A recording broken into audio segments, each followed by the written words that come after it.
Hello, my noble band of outlaws. Outlaw Samurai coming at you live with a video. Well, you saw the title of this video. We are actually going to do a versus battle. A little bit of an interruption from my Jason Voorhees thing, I know. But in any case, we are going to be combating against Sesshomaru and Muzan. Inuyasha versus Demon Slayer. Now, here's the thing. Comparing Inuyasha and Yashihime's Sesshomaru to Demon Slayer's Muzan, I know already it's not a fair comparison. Sesshomaru completely solos the entire Demon Slayer verse on his own. Hell, even Inuyasha would do the same. But let's compare these two together. Now, first of all, I will give brief backstories for both characters. Starting with Sesshomaru. With Sesshomaru, he is the son of the great dog demon known as Toga. Toga had two sons. The full-blooded demon Sesshomaru and a half-demon child with a human mother named Inuyasha. Inuyasha received the Tensaiga, the iron-crushing fang, the sword that could slay 1,000 demons in one swing. Sesshomaru, on the other hand, received the Tenseiga, heavenly iron fang, and could revive 100 foes with one swing. Sesshomaru, not wanting a sword that couldn't kill, aka the Tenseiga, grew jealous and spiteful of Inuyasha, believing that Inuyasha took most of their father's attention from him and did not deserve the Tensaiga and felt that it was his birthright, and spent the majority of the show trying to take the Tensaiga from Inuyasha, only to finally let go of his insecurities and receive his own unique sword, the Bakusaiga, or explosive crushing fang, or explosive iron fang. Now, Sesshomaru actually has 3 levels of power in the show.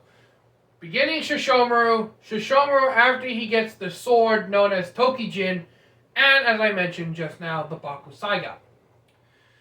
Tokijin was forged from a demon who was able to break the Tensaiga. And what I mean by that is Sesshomaru, he used the Tenseiga to revive the head of the demon that broke the Tensaiga, took its fangs. Yes, you can make... In Inuyasha, you can make swords from fangs. It's an anime. But in any case, took his fangs to a swordsmith and had him forge the sword known as Tokijin from them in hopes of finally being able to defeat Inuyasha. And for the majority of the series, Sesshomaru has the Tokijin. Until it inevitably breaks, causing Sesshomaru to fall back on Tenseiga, learning how to use the Meidozan Getsuha, which is an ability that opens a portal, which is, when he swings the sword, it basically opens a portal to hell. But Sesshomaru later has to give up the Meido to Inuyasha, and his whole, realizing to put the past behind him and everything character development arc. Now, that is basically Sesshomaru's arc in a nutshell. Yes, he does save a human girl named Rin. Later on in Yashahime, when Rin turns 18, her and Sesshomaru have children, the half-demon daughters, Setsuna and Toga. Ironically. Yes, he named his first daughter after his father. But in any case, Sesshomaru, at peak power, is when he is in Yashahime, when he obtains the Bakusaiga and becomes a Dai Yokai. And what that means is basically he's become a great yokai or a great demon like his father. The swordsmith who made Tenseiga and Tensaiga, Totosai, who is also a servant of Toga, Sesshomaru's father, even goes as far as to clarify this in the final episodes of Inuyasha.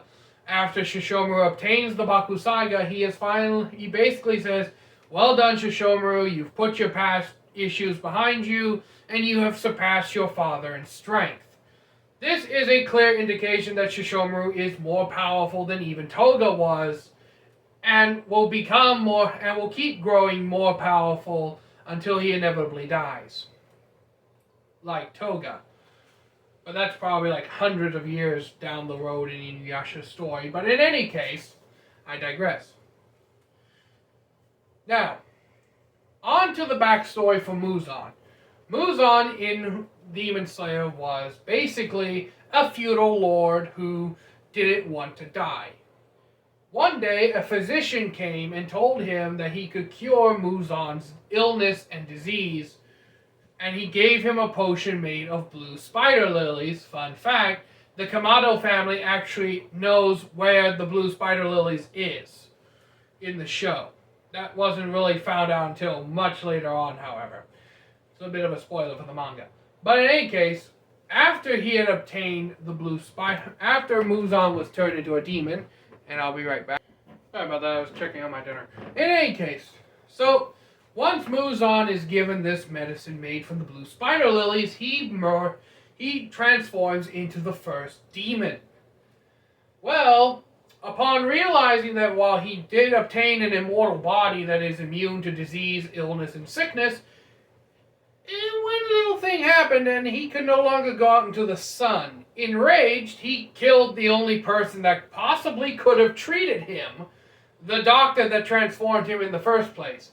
Thus caused Muzan to go on I believe it said 1,000-year quest to find the blue spider lilies. He created 12 ultimately powerful demons that basically the lower 6 are trash demons that, are just stronger than your average. The upper 6 are actually the most powerful, and the upper 3 are the most powerful of all, second in terms of strength only to Muzan in their respective ranks.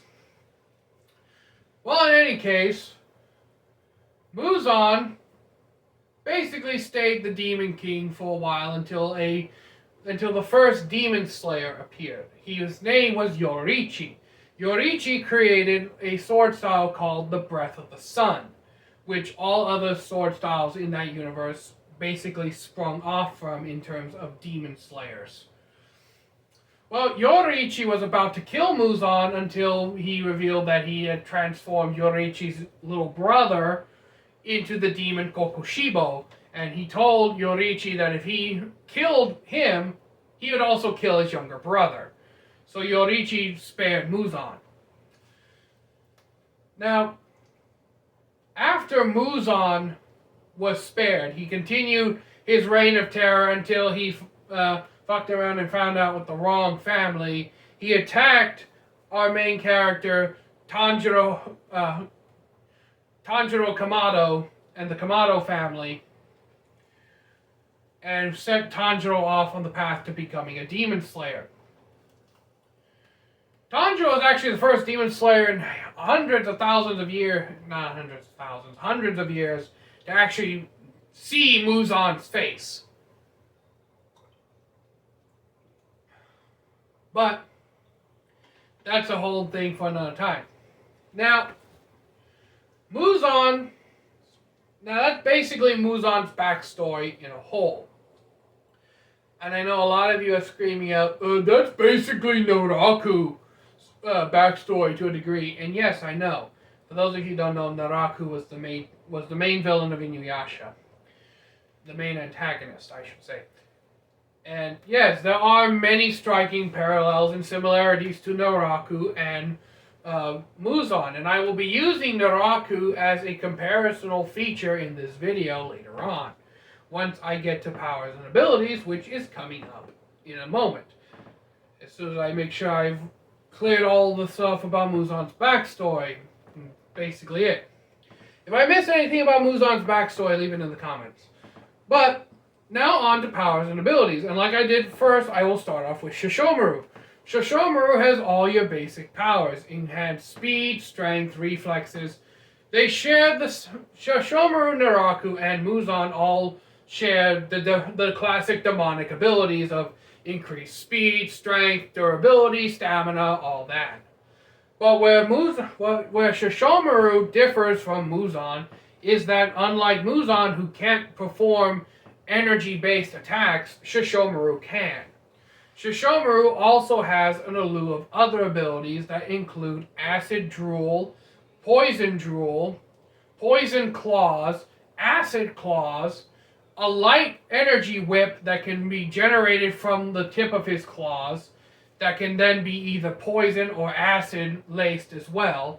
Sesshomaru has a lot of acid and poison based power sets, which against an enemy like Muzan and Naraku is actually very OP even on their own.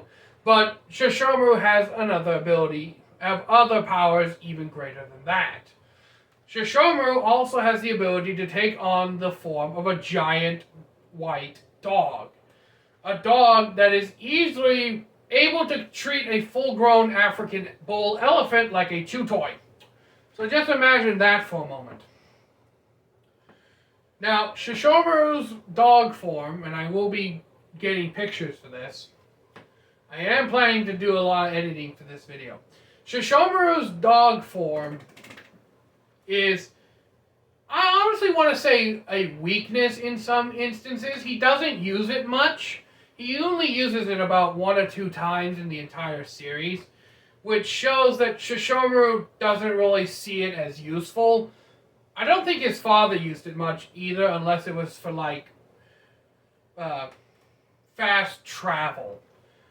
Though Sesshomaru also has the ability to levitate and fly, so I think it was more of just a cool ability. Now, Sesshomaru also has 2 swords of notable worth. Like I said before, the Tokijin and the Bakusaiga. The Tokijin, as I said, was forged from the fangs of the demon that broke Tensaiga. And Tensaiga, like I said, can slay 100 demons in one swing, Tensaiga, all that. And Tokijin had the ability to control dense blasts of lightning that could gather together and form an attack called the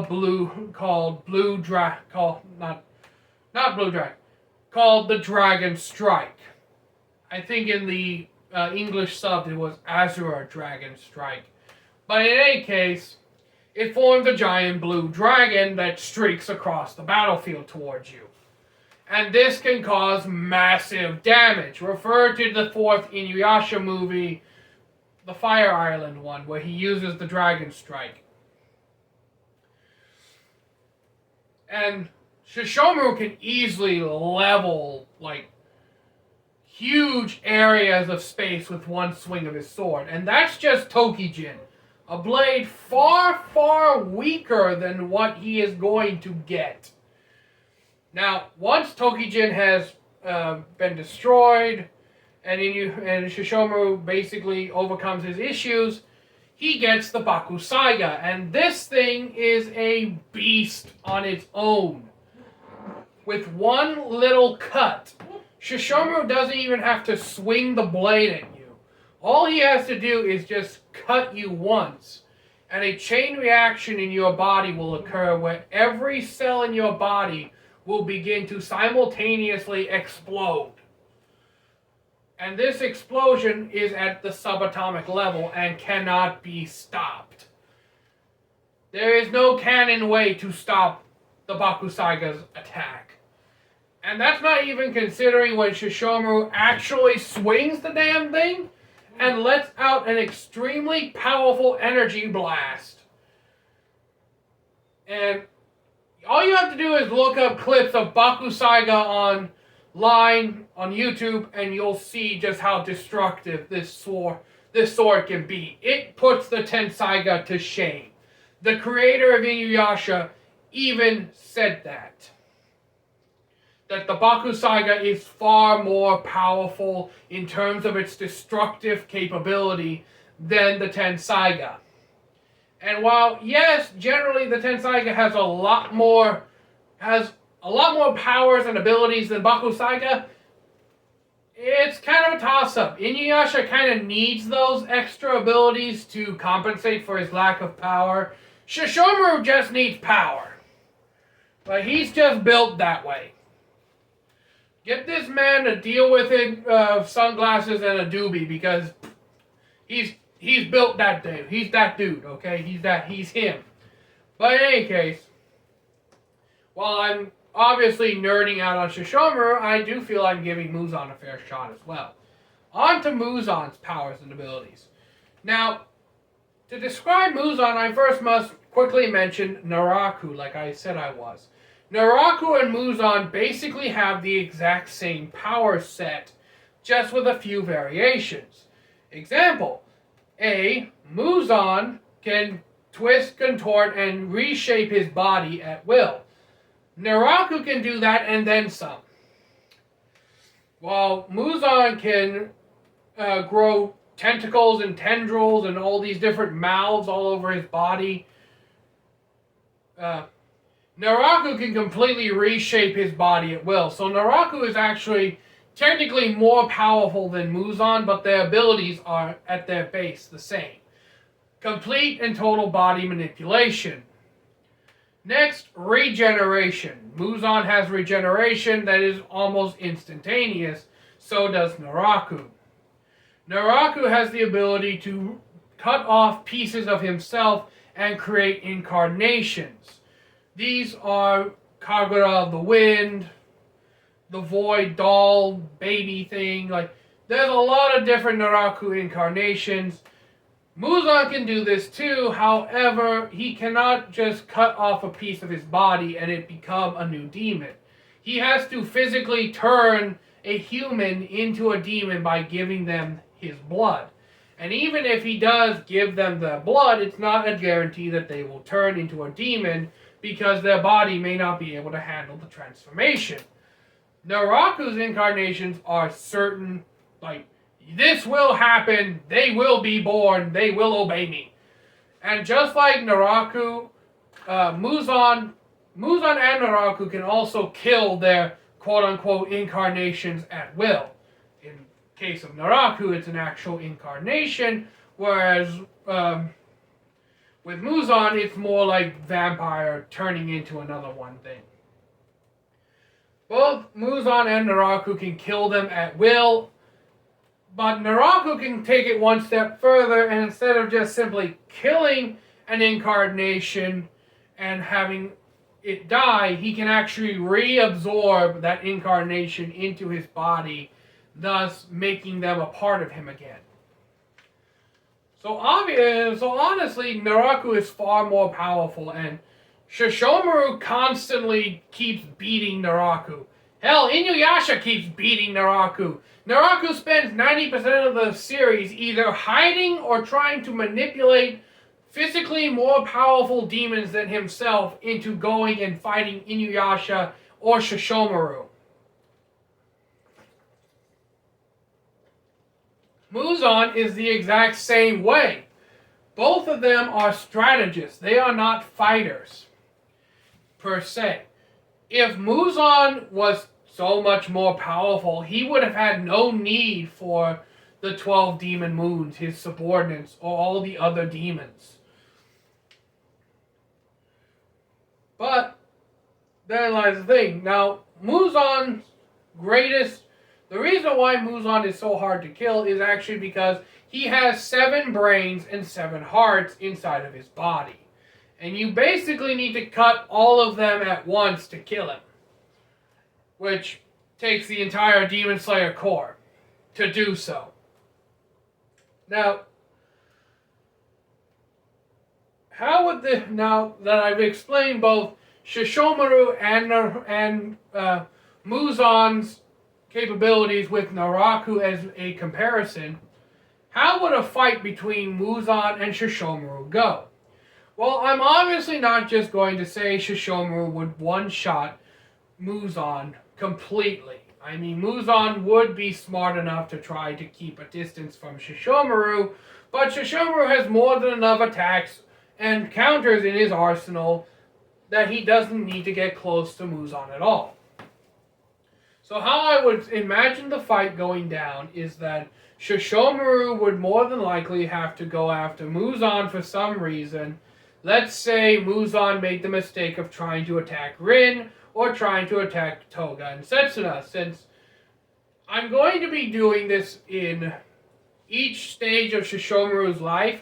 The first two stages, Sesshomaru is very pride-oriented, and only after Sesshomaru becomes a father is he love-oriented, which is excellent character development. So in the first one, Muzan versus the beginning Sesshomaru. In the beginning, Sesshomaru actually only has one arm, because Inuyasha cut the other one off. This is true up until he even gets Tokijin. He only gets his arm back when he gets Bakusaiga. But in any case, I digress. So, in the beginning Sesshomaru, which I consider the weakest Sesshomaru, I could see Muzan having the biggest advantage over. Muzan would try to attack Sesshomaru. Sesshomaru would use his light whip ability and acid, only to see that Muzan can constantly heal. Now, as Muzan is healing, he's also realizing that Sesshomaru is too powerful for him to just straight out attack, and I would see him try to get away. Sesshomaru would not really allow this and continue to go after Muzan. Their battle would ensue until Sesshomaru would finally, I either imagine Sesshomaru or Jakin, because Jakin is always riding Sesshomaru's dick. If you know Inuyasha, you'll agree with me.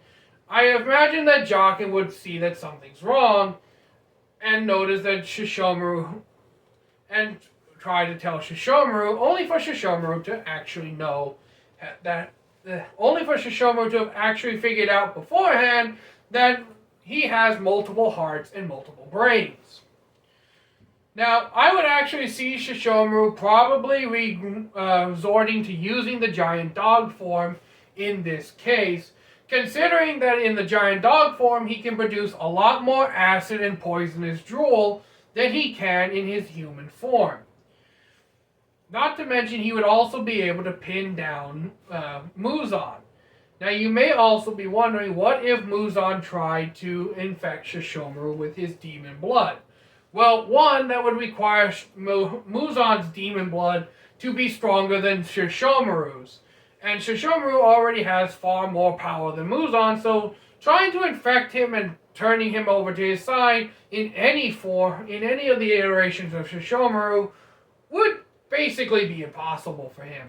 I would see him try to stab into Sesshomaru's leg, trying to get him to lift the giant paw, but I don't foresee this working.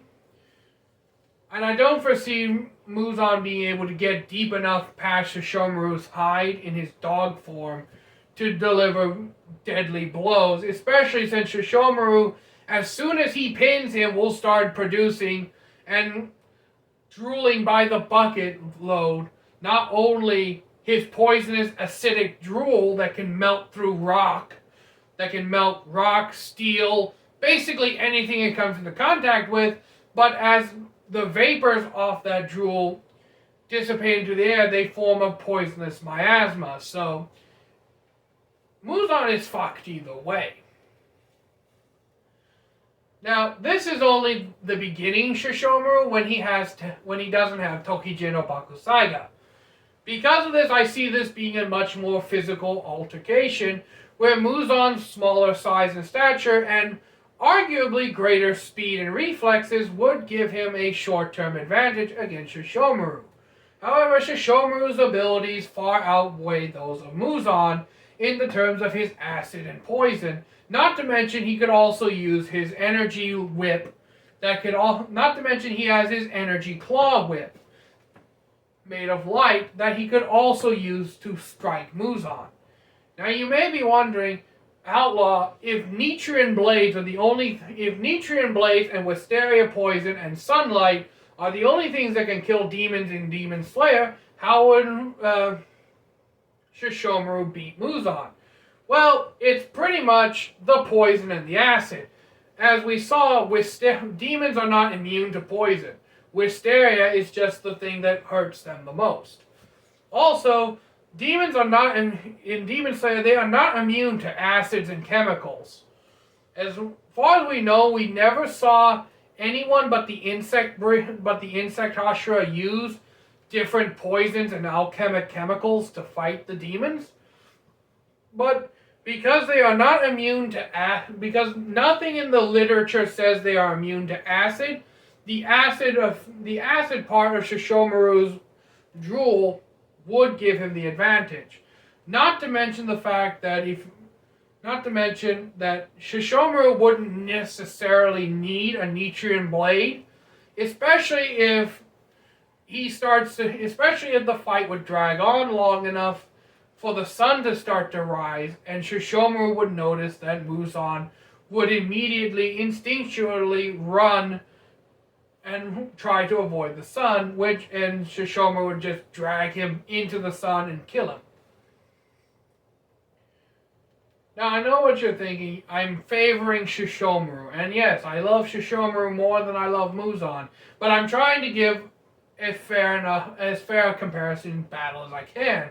It's just that it's like having a elephant fight a bulldog in this instance, or having a rhino fight a pig, a warthog, basically. You have one giant and you have a Goliath and a David here, and the Goliath is far more powerful than the David will ever be. This David ain't winning. Now, later on, round 2 was Sesshomaru having Tokijin. And after Sesshomaru gains the Tokijin, there's really nothing Muzan can do anymore, because Sesshomaru would just constantly blow him apart. Now, we don't know the full extent of Muzan's regenerational ability, but we do know that you have to destroy all 7 hearts and all 7 brains to kill him. So Sesshomaru just with one dragon strike would easily be able to blow Muzan into the most tiny, insignificant little bits of flesh you could ever possibly imagine. And I kind of want to say that one strike from the Tokijin would just end Muzan in one blow. But if Muzan was able to pull himself back together, I foresee the fight going similar to the first round as well. But in this case, Sesshomaru would just keep hacking at Muzan, slashing him up until one of 2 things happened.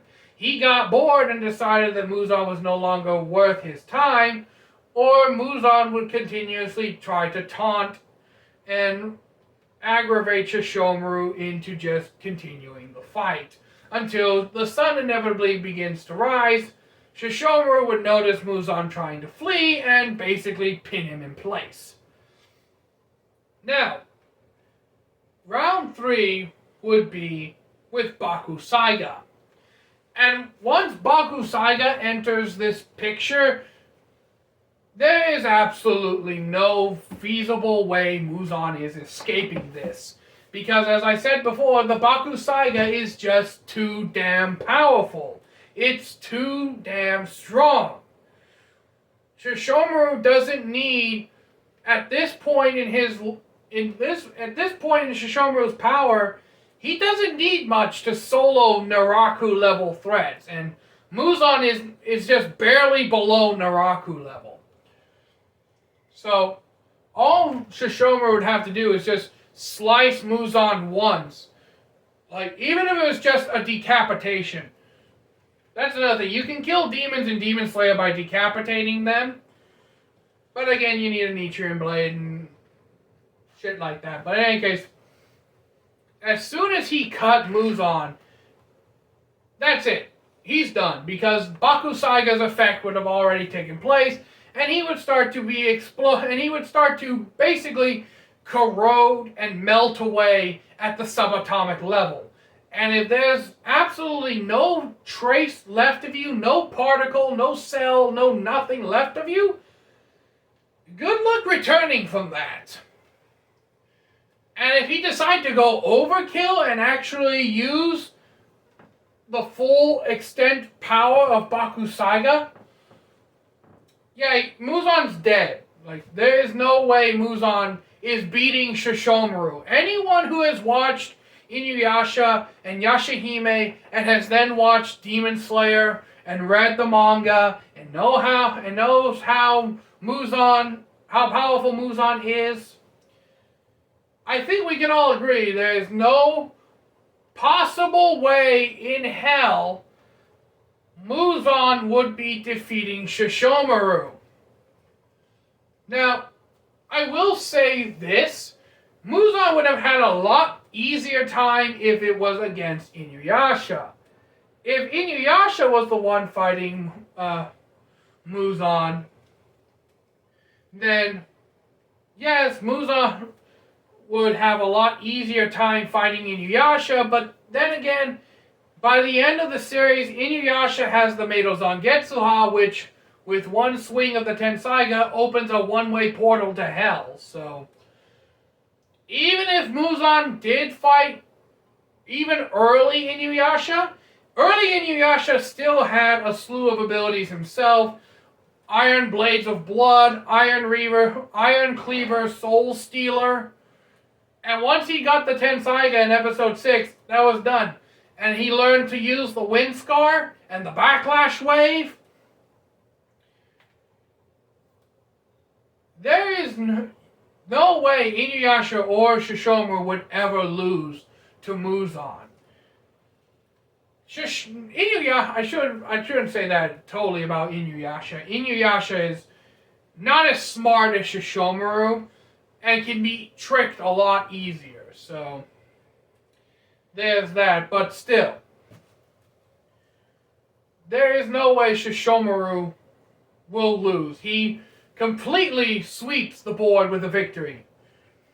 And the reason I'm doing this video in the first place was because of the fact I was told Muzan was in the top 10 most powerful anime characters of all time by an acquaintance of mine who shall not be named. But I could not believe that bullshit. Okay? I need context of what kind of top 10 list that is.